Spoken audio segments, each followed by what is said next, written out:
Thank you, and welcome, Kurt.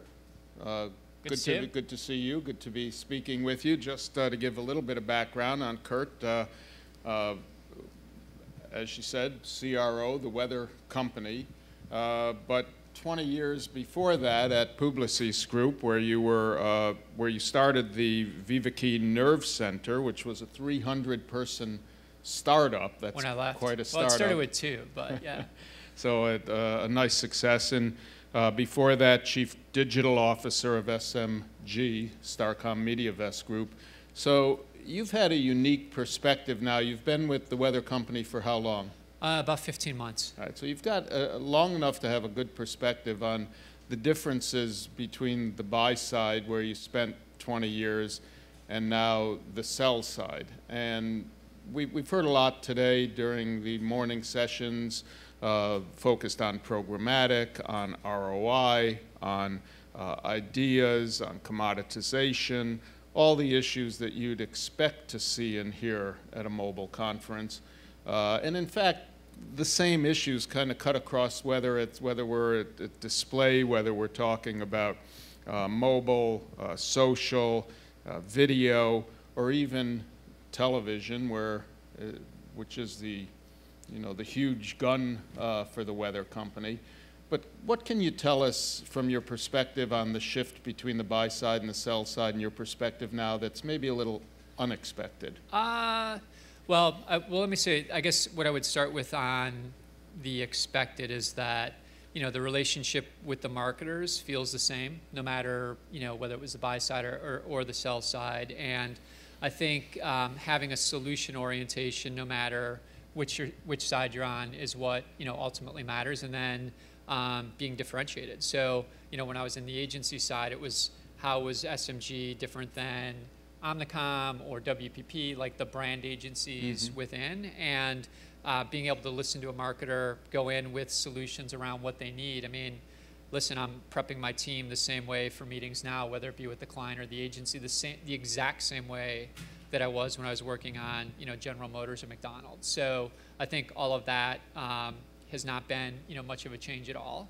I would say, being somebody who has always kind of enjoyed technology, and even when I was on the buy side, I started out, and I think it has kind of remained deep-rooted in me as a billing coordinator, right? So I had to basically take all these pink pieces of paper with discrepancies on the local McDonald's account and clear it up. And so I lived the pain of not having a lot of automation in the business, all the way to having gone through automation and programmatic on the buy side to the sell side. And I think what's impressed me the most on the publisher side is just how much software we actually have at our disposal to actually do the right things around inventory and pricing, right? I mean, it's very much a science on the cable side, certainly, where every single impression has a plan and a value, and we basically treat it like gold. And on the digital side, the same thing. So whether we're working with YieldX or these big yield management teams, I certainly respect the buy side, and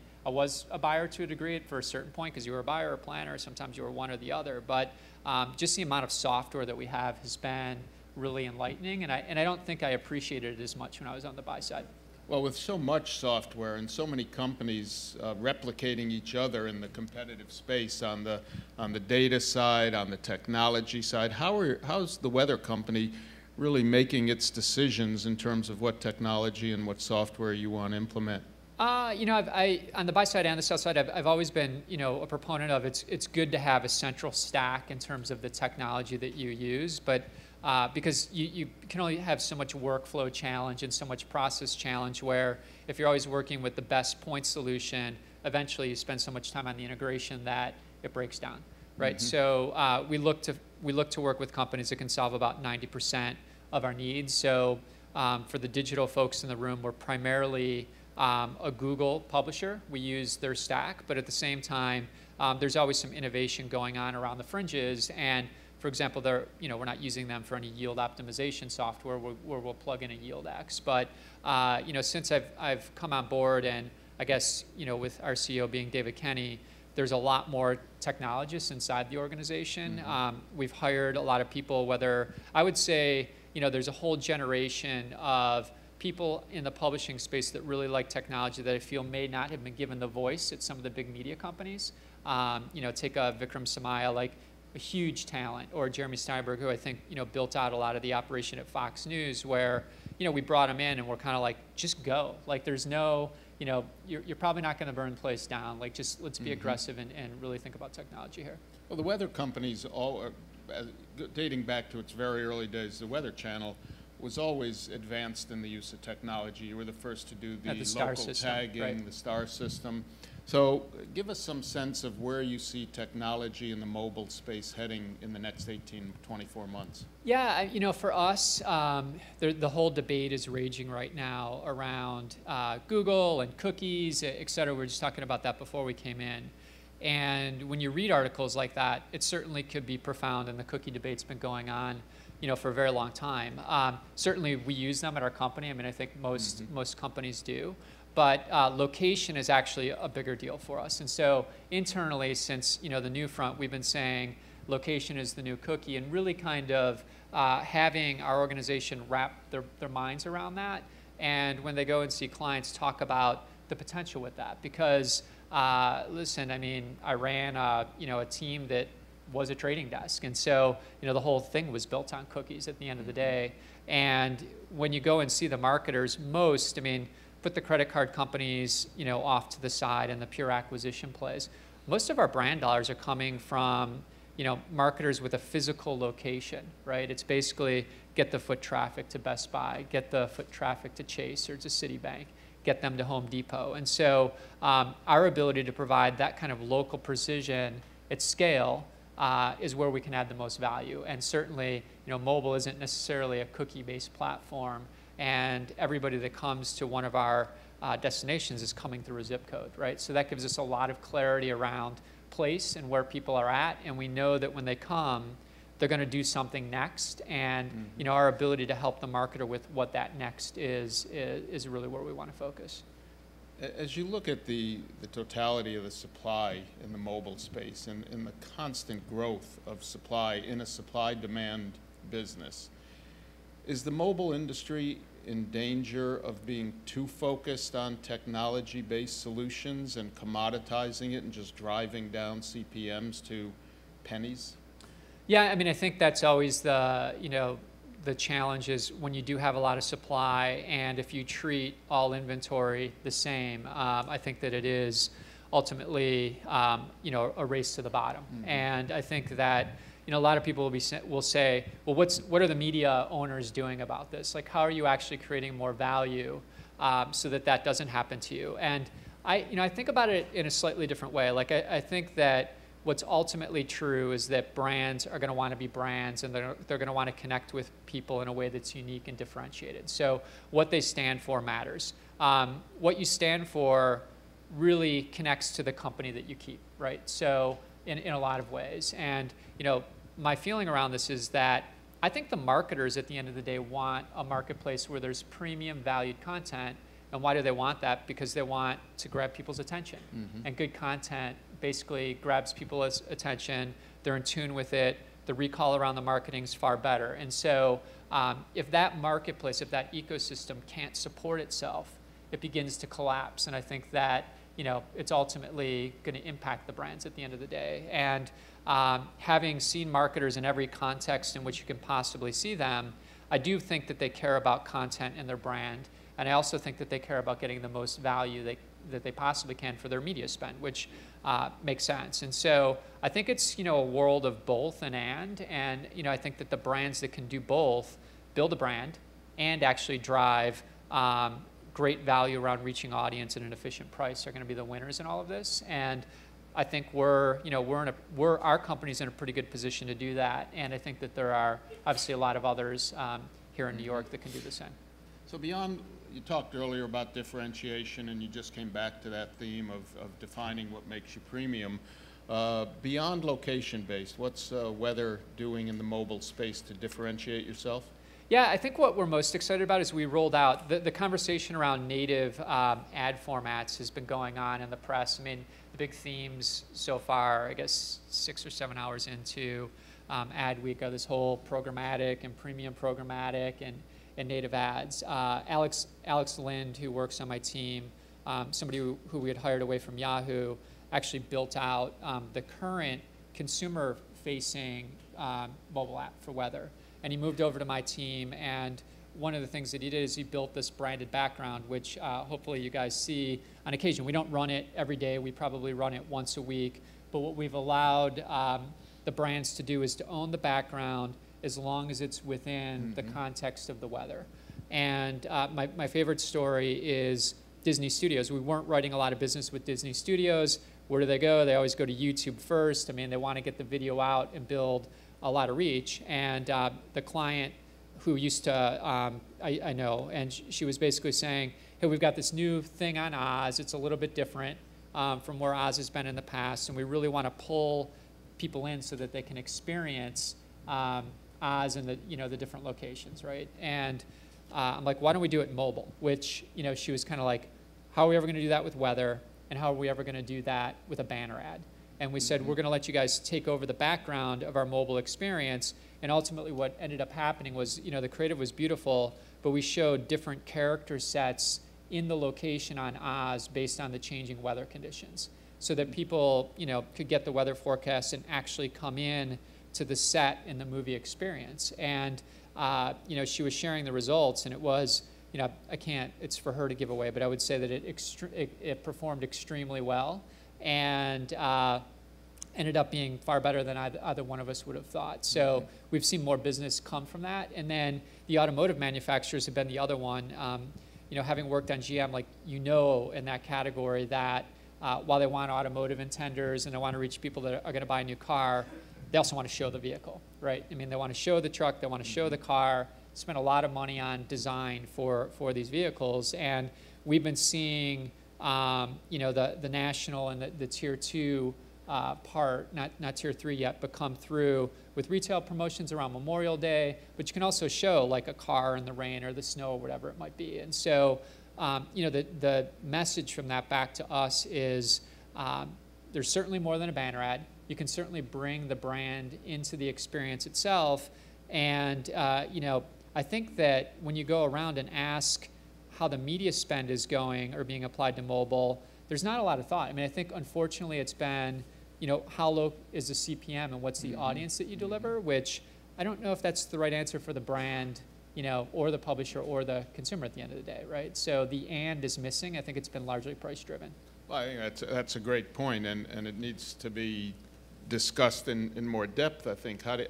What do you see on the horizon, both for the mobile industry, but more particularly for weather, in innovation? What do you look for down the road, and what should advertisers be looking for from you? Yeah, I mean, we're really focused on the data and the technology piece. I mean, ever since the Wall Street Journal story ran about a month ago in the Personal Journal, which was a big win for us, because we had been thinking a lot and actually starting to apply weather to sales, not only in the fact that it rains and people are going to go and do something, but more around how does the weather make you feel, and then what do you want to do. And that's really connected with marketers. I've been saying to folks that having been early in search and early in the exchange world, nothing that I've done in my career has had that kind of impact, where you're basically going in and saying, we can help you connect our weather insight, our weather data to helping you move more product. And you can look at really the financial reports from any big marketer, and they're weather impacted. There's no question about this. Right. And I've actually been pretty intrigued with the number of marketers that have little in-house meteorology groups inside the company, right? I mean, they're running the algorithms. There's certain fast food companies that can tell you on a certain Halloween, if it's raining, this is what's going to happen to sales. If it's snowing, I mean, they just know. And the marketing teams, bless their heart, a lot of times treat fall the same in every location around the country. We know that's not true. Fall doesn't hit, it's not raining, it's not the spring season on the same day. And so we've been connecting the dots between the marketing team and then the folks on the supply side that happen to buy our weather data from our professional services group, right? And that you'll continue to see more and more from us, because we know that weather impacts everybody in this room. We know that people make decisions around that, and it's where you start your day and, you know, where you start planning for your weekend. Well, in that context, you're a retailer that's impacted more than anyone by the weather. Your inventory supply demand increases during peak weather times. Your audiences, how do you monetize? Traditionally in the advertising business, you guarantee audiences. If you over-deliver, you don't get compensated. If you under-deliver, you have to provide make goods. So how do you get compensated for your spikes? You know, a lot of people have asked me this. They're like, do you have an upfront for weather, you know, storms? And we do, right? So there are a lot of marketers out there that will basically pre-buy severe conditions or others. It could be snowstorm to hurricane. And we can't, you know, we have a general sense of how many of those there are in a year, but it's hard to say there's going to be, you know, 5 tornadoes. Like, who knows, right?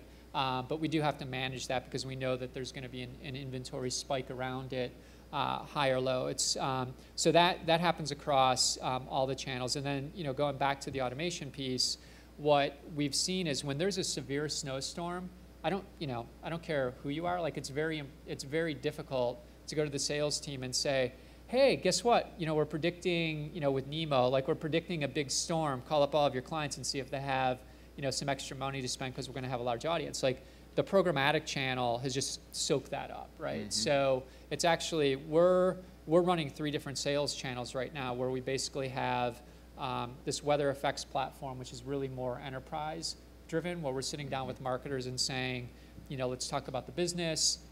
Let's figure out how we set up a platform that you can just start firing off triggers based on really SKU levels, right? And so I've had to bring in Vikram and a whole different team of ad tech, quant guys that are basically doing that, but they are actually pretty good at speaking to a marketer, which has been great. Of course, we've got our direct sales force and, you know, then the programmatic side. So what we're seeing now is, like, there are certain days when I don't have enough inventory, right? So I think there's this whole theme of, people call it audience extension. We're doing more weather extension, where when the hailstorm hits Toledo, it hits all of Toledo. It just doesn't hit, you know, the people that go to weather.com that live in Toledo. So, you know, how can we help an insurance company actually blanket the market, which requires us to actually go out and get that inventory based on our weather data. So it's not only a question of how do we meet the needs around weather with our O&O, but we're now, you know, expanding that off of O&O, not only in the sense of the media inventory, but clients are saying, how can you run messaging in store, right, based on changing conditions? So, you know, we really do view ourselves as more of a platform that actually has, you know, a strong market share when it comes to weather that, you know, impacts a lot of people and a lot of marketers. And you're a network with affiliates out there in different Well, we own, contexts, Weather right? Underground, and I mean, the other interesting thing around the business is that a lot of the local news affiliates actually get their forecast and weather information from us. And so we've been testing something in Chicago, which I think has a lot of potential, where Tom Skilling, I'm a Chicago guy, is, you know, the local meteorologist that actually has a pretty big following, but he's reading our forecast, right? So the question becomes, like, how can we actually create new models with the local media companies with our weather and their storytelling in the market itself? So we're being pretty progressive in terms of what we can do, I think. Switching over back to the programmatic side, can you tell us a little about how you're looking at the whole area of exchanges, how you're evaluating the exchange area, and what your decision-making process is? Yeah, sure. So we're very much a test and learn organization. What I always say to the team is, you don't know until you know. And so I think when viewability came out, there were, 7 different technology players that actually said that they were going to be in that space of helping people count. And what I said to the team is, go test them all.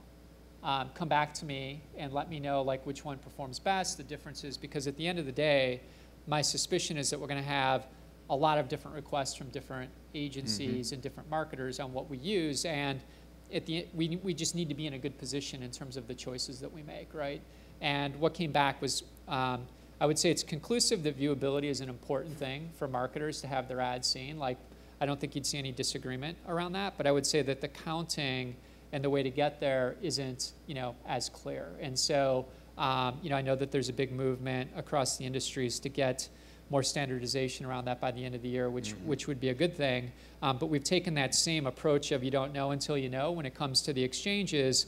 I believe that when it comes to display, what we're doing is basically performing well for us, right? Because I can see that about a third of our inventory is going through the exchanges, depending on the month, depending on the weather condition, depending on direct sales. August was actually light for that. But we're testing right now 5 different exchanges. And what I've said to the team is, as a premium publisher, as a company with whatever 110 million downloaded apps, and the belief that marketers will want their ads near meaningful content, this is our moment in time to basically make sure that we're using the leverage that we have in terms of where our inventory goes to work with the right partners. And what are you finding in terms of demand for video on mobile? Well, for us, we've been surprised, like mobile video on our app right now is actually delivering the same amount of views as what we're seeing on PC. So when you're in a position where you've got that kind of deployment on mobile, because we're top 10 with both iOS and Android, that our video views exceeded our expectations so far this year. I think are a little bit ahead of the market, because when most of the buying community thinks about video and they say all things are video, I still believe they mean that in broadcast, cable, TV kind of viewing setting in PC. I don't know outside of a YouTube how much mobile video there is in the market, and it's very immature. So we're racing as fast as we possibly can right now to capitalize on kind of the mobile video trend that we're seeing on our platforms. And that's not a programmatic, I mean, that's just, we're growing a lot of that very quickly.